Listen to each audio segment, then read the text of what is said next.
I'm here today with Dr. Rebecca Koss, and my name's Jeff Weir. Rebecca, do you want to introduce what you do to the listeners? Sure. Thanks, Jeff, for having me here today. I'm a specialist in environmental science and environmental policy. I really started my career in marine science, which was quite amusing to a lot of people because I think of marine biologists as wearing bikinis on the beach surfing a lot. But actually, I did a lot of my work here in Victoria in much cooler waters, which are absolutely gorgeous and, in my personal opinion, are much more prettier than the Barrier Reef, but that's quite controversial. Through my career, I've worked with citizen science groups looking at marine protected areas here in Victoria. I also did a stint overseas with the European Union looking at their marine legislation and how you implement across the Mediterranean, the Black Sea, the Baltic Sea and the North East Atlantic. And then coming back to Australia where I worked with the Catchment Management Authority and now I work for the Commissioner for Environmental Sustainability here in Victoria. And of course, we worked together on the Central Coastal Board and also way back to the days when we did joint education programs when you were working with Parks Victoria on the citizen science program as well. That's correct, yes. And I guess it's relevant to say that I am director of the Dolphin Research Institute based here in Victoria. We're an NGO. But also I spent 12 years on the Central Coastal Board where we both were together. Yes. So this last couple of weeks I think has been a bit of a milestone for Victoria's environment.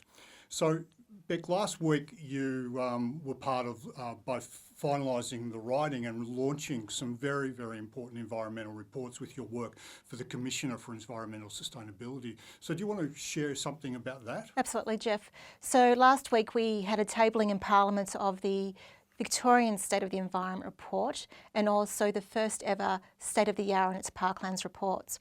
So the State of the Environment report's done every 5 years by the Commissioner's Office. But what's unique about this one that was tabled last week was that it's the first ever baseline on the state of Victoria's environment. And we used 170 indicators across land, water, the marine environment, waste, transport, energy as some themes to really understand what is happening. Similarly, the State of the Yarra and its Parklands report looked at both social, cultural, economic and environmental indicators to really understand and give a holistic picture about what the Yarra River is doing, what state it's in, and what the future opportunities are as well. So those two reports are quite significant. And one report which wasn't tabled in Parliament but is also significant was the State of the Forests report as well. So Gillian Sparks, Dr. Gillian Sparks, who is the Commissioner for Environmental Sustainability, I know, is also bringing in that economic word very strongly into looking at environmental economics to be able to try and look at what ecosystem services are being provided by the environment, because it isn't just about the aesthetics and about the touchy-feely, it's about the ways that we can utilise the environment in a sustainable way, but it's also about what the environment's actually worth from tourism and from a whole range of other things. And I guess that's a big change. And I also noted last week or even over the last, say, month or so, we've got leaders from ASIC and from the RBA and from APRA that are all saying that now company directors are actually going to be negligent if they're not bringing into their consideration and risk management about climate change and about how that's going to impact on their companies, both from the point of view of changes to the environment and to the community, but that will have some real impact on the economy. Do you want to explain a bit more about that? Sure, Jeff. I 100% agree with you that we've seen some significant conversations going on in the wider business community about the risks about climate change. And certainly Dr. Gillian Sparks, who is the Commissioner, has been thinking about that while we were developing our reports. So the State of the Environment report, the State of the Yarra and its Parklands report, and also the State of the Forests report all look at mega trends and the disruptions that are happening globally, specifically things like population growth, the Internet of Things, data. How will that influence what we're doing in the environment sector?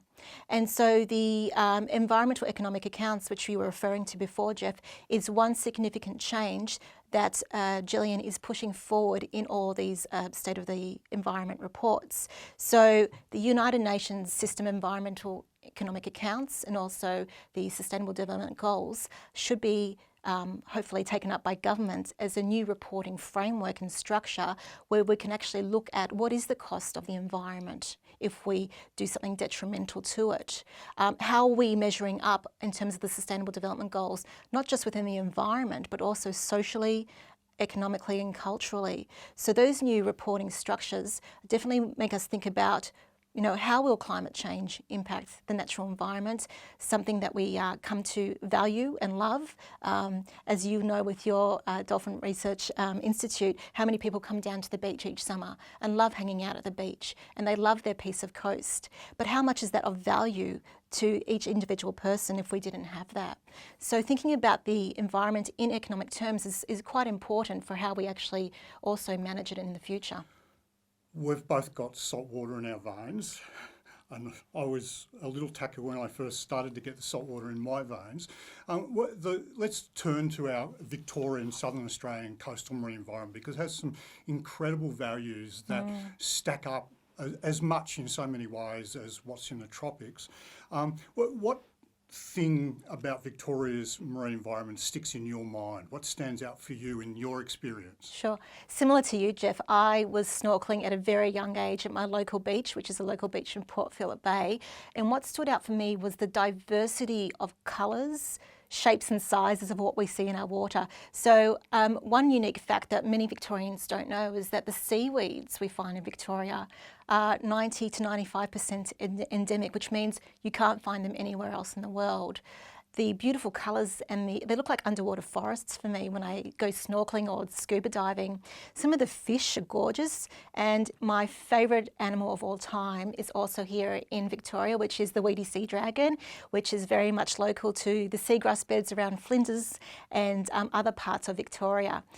So just having that at my front door at any time is incredibly special for me. And I know that when I speak to other marine scientists, they also feel very much the same way about the uniqueness of the Victorian marine environment. And a big challenge is the Dolphin Research Institute's done social research, and we've found that probably more than 90% of Victorians think the most important marine environment to protect is up in Queensland. And it is important to protect, and make that very clear. But what we've got is equally important to protect. And in fact, hopefully with the changes happening with climate change, it's got an opportunity, because of its health at the moment, to be resilient to some of those changes, and we've got to work on that. You know, coming back to some of the amazing things, I mean, in Port Phillip Heads, people don't realise that right in the middle of Port Phillip Heads is the deepest part between Melbourne and Tasmania in the Rip Canyon. And I started diving there in about 1974, I think, and there are caves there that are as big as a room in a house that are completely covered by beautiful yellow soft corals and fans and things. And it is a truly remarkable place on so many different levels. And so we need to be able to convey that to our community a lot better.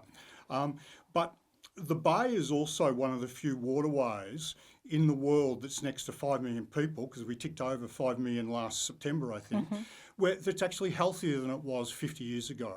Whereas most places in the world are actually having major troubles. And there's a lot to do with what Melbourne Water's done to reduce and improve what goes into Port Phillip Bay. But it's also a lot to do with the living critters that continually filter as living filters to be able to keep our bay, our beautiful bay, clean and healthy. In your experience, because you were working with the European Union on their coastal management, so, you know, am I wrong that our Port Phillip is one of the few places in the world that's healthier than it was 50 years ago? No, you're not wrong. You're actually spot on, Jeff.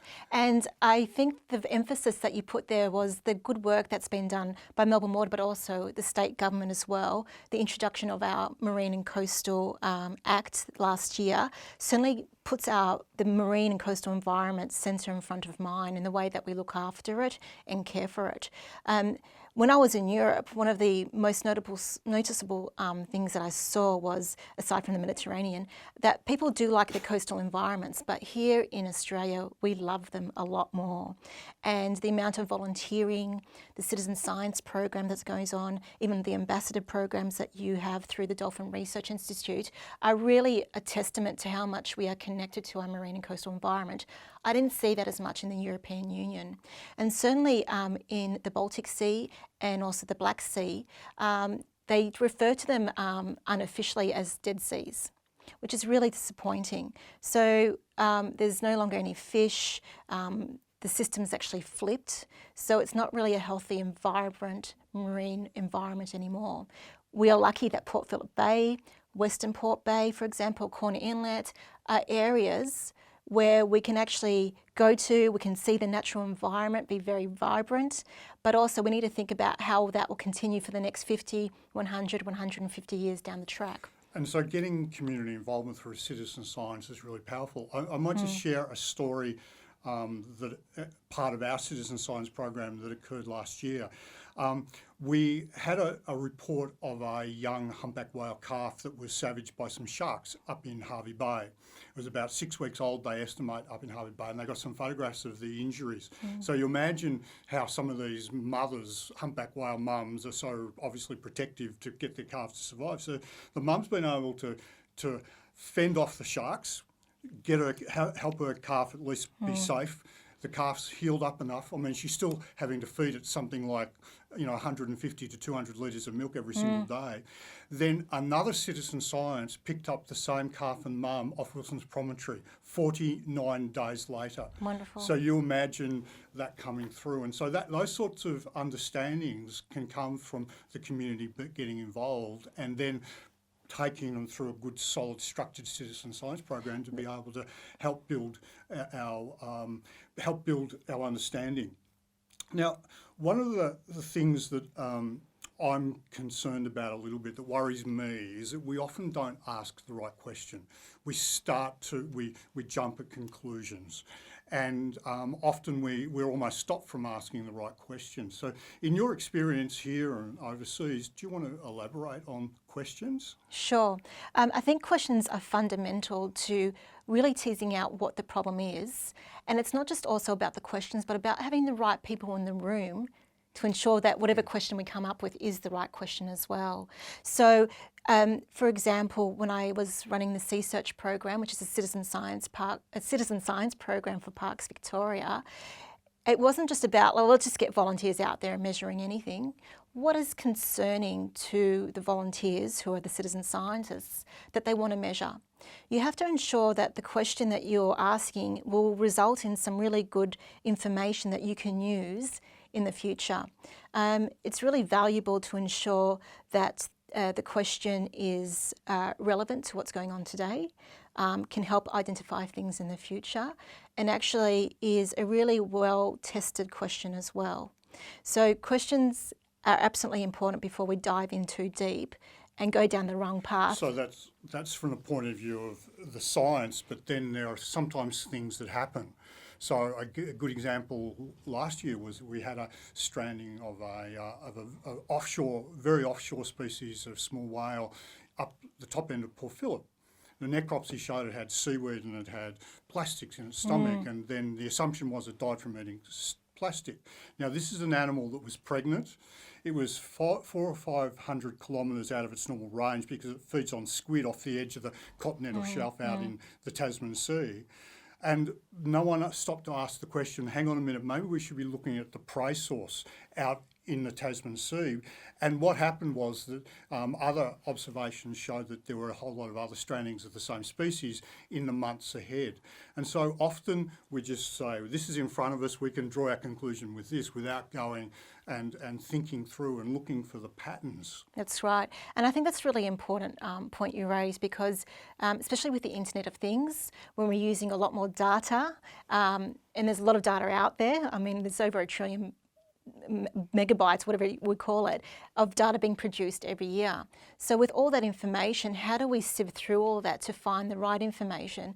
And I really feel that we do sometimes just want to narrow on one common problem or one common issue without looking at the bigger picture. So with that example that you just said with the whale, definitely. So why were the other strandings occurring? Was it something to do with, like as you said, the prey? Was there something wrong with the prey that's caused some problems with that whale species to strand other places? Because these aren't dumb animals. They don't just, No. they're not vacuum cleaners that just gobble up everything. That's right. And so it's when they're ill and where they can't cope that they're often eating other things, and we need to look beyond those things. Yes. So how do we know who to trust? You said there's so many questions on the internet, and so many ideas and things and agendas often on the internet. So how do you figure out which expert to trust? That's a really good question, Jeff, especially in this age of fake news. I assume that's where you're going towards, and a lot of information being available out there on the internet. I think it's about really thinking about where is your source of information coming from? What's the expertise of the person who's providing all that information? And then looking wider, opening up our eyes, having a bit of a growth mindset about what is out there as well to really identify, is this piece of information real? Is it trustworthy? Are there other sources of information? What is the bigger picture going on? So it's very difficult because everyone's an expert these days. So how do you become a better consumer of experts? It's a good question. So I can only talk from my personal experience. If I read something, if I see something, I just don't take that as a point of truth. I actually look for other information. I speak to people, I send emails, I ring people up on the phone. Is the information being what we call peer reviewed? Have other scientists looked at that information? Can we trust it? And certainly, if I can take the example of the State of the Environment report, the State of the Yarra and its Parklands report and State of the Forest report, we only use information that's what you would call trusted, which means it's been peer reviewed by other scientists. There is robust information behind it. It's done in a statistically sound manner. So we're not just taking information from any other place. So this is like, if you want information about climate change, you go to the IPCC. Correct. If you want information about the Victorian environment, go to the State of the Environment report. That's State right. of the Yarra report, State of the Bays report. That's right. Soon to be State of the Coast report coming up next. So that's right. And I think also on that point, Jeff, it's also, we have many great government organisations and agencies such as the Bureau of Meteorology, CSIRO, the Arthur Rylah Institute here in Melbourne, and many other scientific organisations that do produce a lot of really great data. For example, the EPA Victoria and Melbourne Water get together and do a report card on the Port Phillip Bay and the Yarra River. Where can you swim? Where is it not okay to swim? So those are definitely trusted sources of information that we can turn to find out what is going on into our natural environment. And it's a really valuable thing for people to look at the EPA Bay reports during the warm months, because there are lots of times where we haven't solved the catchment problems with pollutants going down the stormwater system, which is something that the Dolphin Research Institute sort of is working with the community on. I often say to people, just first of all, start by believing half of what anybody says and then figure out which way to go from there with a bit of sensible interest. I think that the issue, there's an element of trust as well, and I think that as a community we've become less trusting. I was at a conference last year where there was OECD research put forward that showed that Australians were the least trusting of all the OECD countries. So that just inherently there's something within us, within our community, that makes us completely sceptical of anybody, and therefore we often go to latch onto things on a tribal basis rather than being open to what is a balanced set of information. Mm-hmm. It's really interesting that a lot of the OECD results definitely show shine a light on where we do well and where we don't do well. And what I'm seeing in terms of trust is certainly the younger generations coming through, they're more keen to actually explore new points of information rather than having one point source such as printed media or TV media. So I agree. I think it's about looking at other information and really coming up with your own conclusions based on the information that you're reading. And you probably see that with a lot of the ambassadors, the young ambassadors that you have coming through your programs as well, is that they're keen to learn more information. They want to trusted sources of data as well, and trusted sources of information and people that they can speak to form a consensus in their own mind. Look, our ICI Care Ambassador program, we started 20 years ago based on social marketing principles, and the whole idea is to recognise that humans are fundamentally tribal. So they want to be part of the tribe. So they'll always watch the ABC News, or they'll always watch the Channel 7 News or whatever, and once upon a time if your dad drove a Holden, you drove a Holden. It's not quite like that anymore. But nevertheless, we are very, very tribal. That's one of the key innate things in our human psychological evolution over the last, few 100,000 years. So just because we've all of a sudden got all this information around us doesn't mean to say that changes. And in fact, I don't think it has. And so we developed this program on the basis of creating tribal leaders in the schools. And over 100 schools over nearly 20 years now, we've got evidence of social impact in those school communities. And so for us, the next stage is to take what we've learnt with those 6,000 ambassadors to try and take it to a wider community. And we're going to do some pilots that are based on the science of social marketing and precisely what the science behind it says.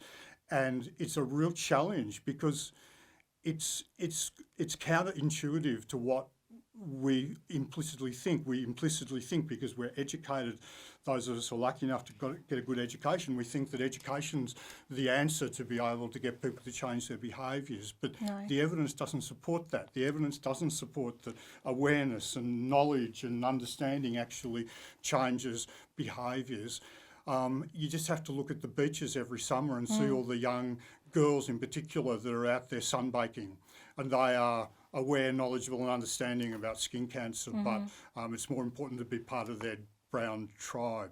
So that's a really interesting place, and again it's counterintuitive, so people fight it, but I think we have to be able to sometimes realise that even our gut feeling and our impressions that we've got are not correct.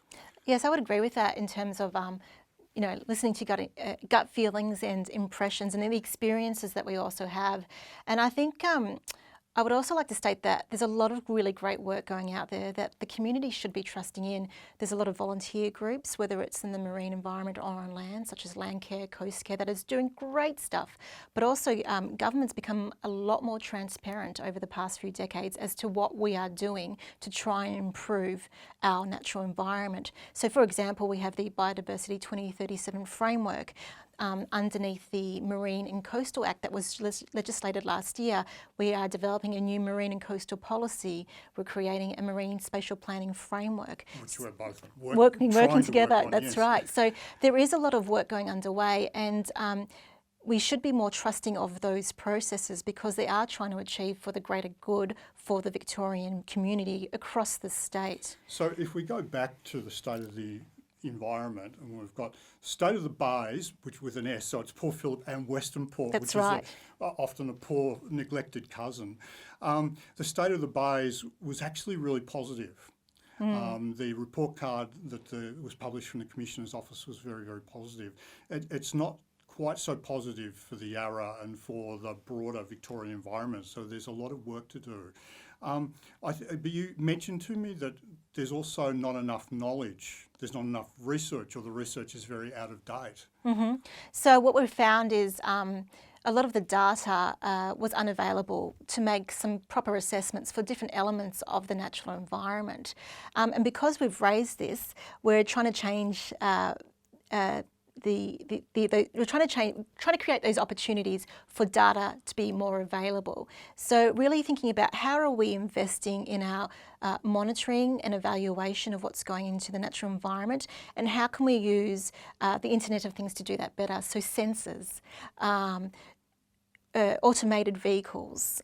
For example, underwater automated vehicles would be fantastic. It reduces the amount of people time needing to be underwater through diving.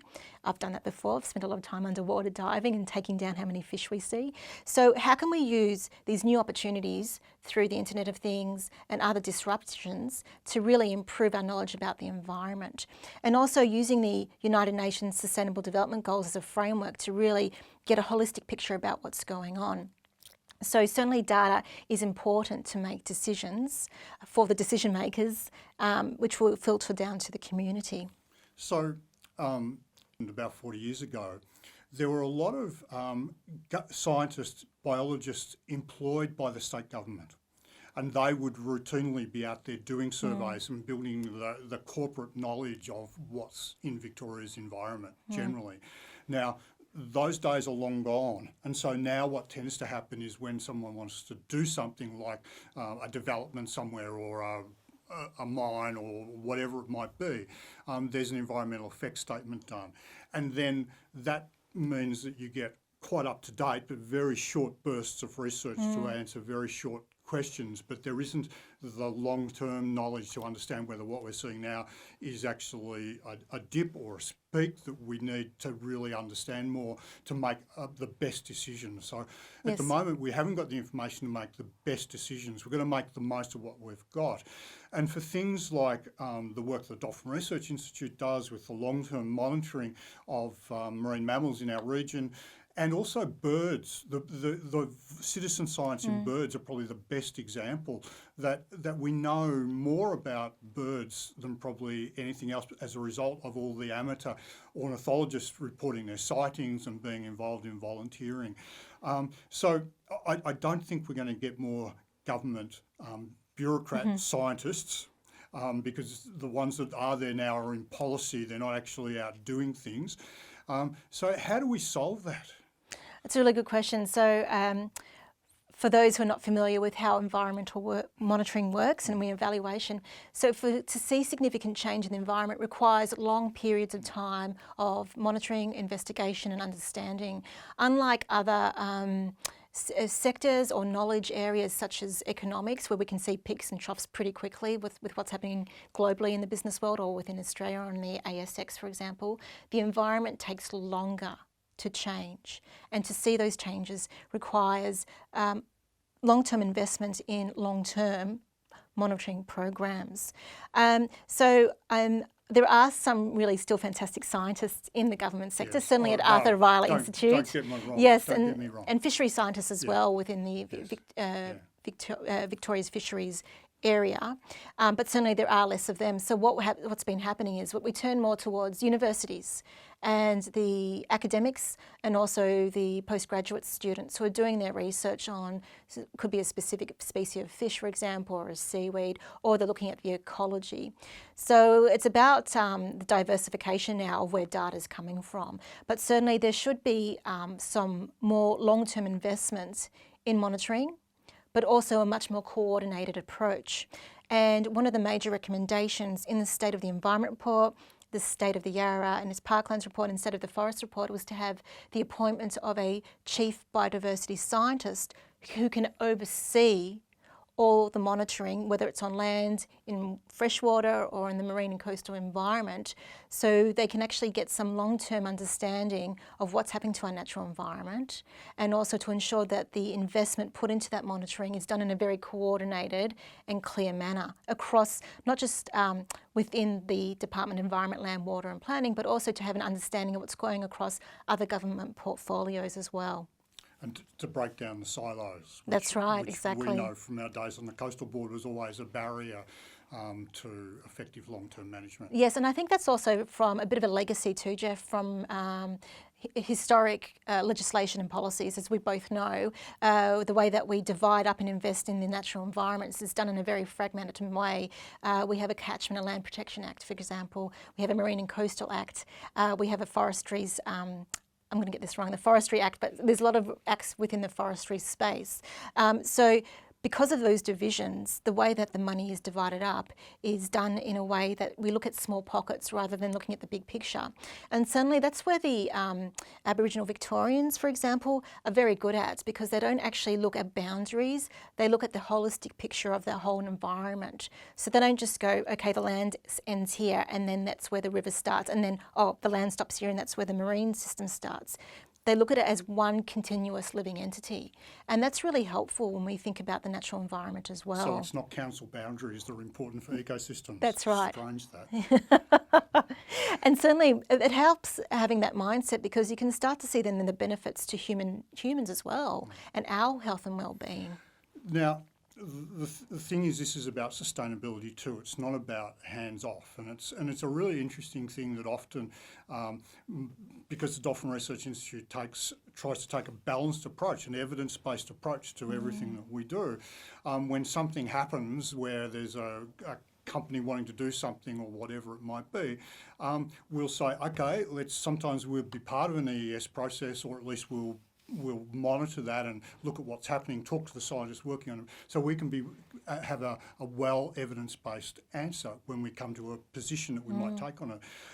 But I shouldn't be surprised now, but I still get surprised by the anger that's directed towards often me personally, because we won't hop on the bandwagon, because people want to see things as black and white. Yes. They want to see simple solutions, and of course, in ecosystems, there's no simple solution. Everything's all connected together, and you've got to look at all the elements together. And as we're talking about, we don't even understand that enough to be able to do it. So, how do we overcome that idea that everything has to be black and white or have simple solutions? Sure. I mean, that's a great question, and something that I've been talking about over the weekend as well with the executive MBA cohort that I'm currently working with at Monash University.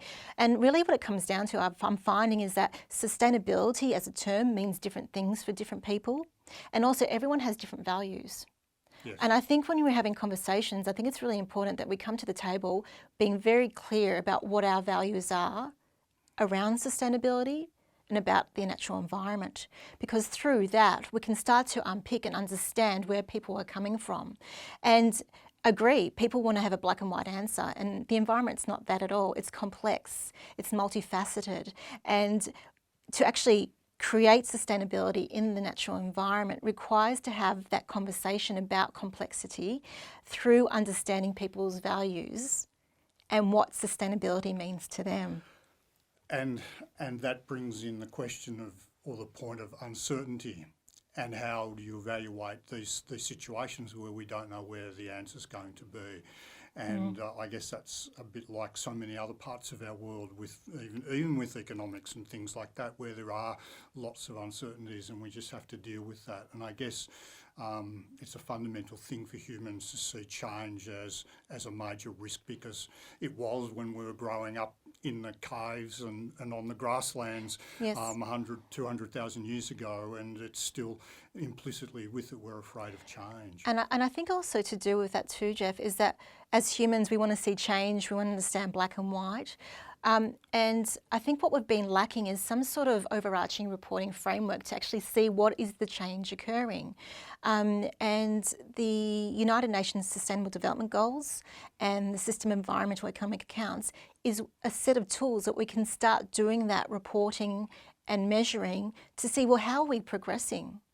And I think as humans, we want to understand the change, whether it's good or bad, and using those tools can be one step in that direction of understanding that all.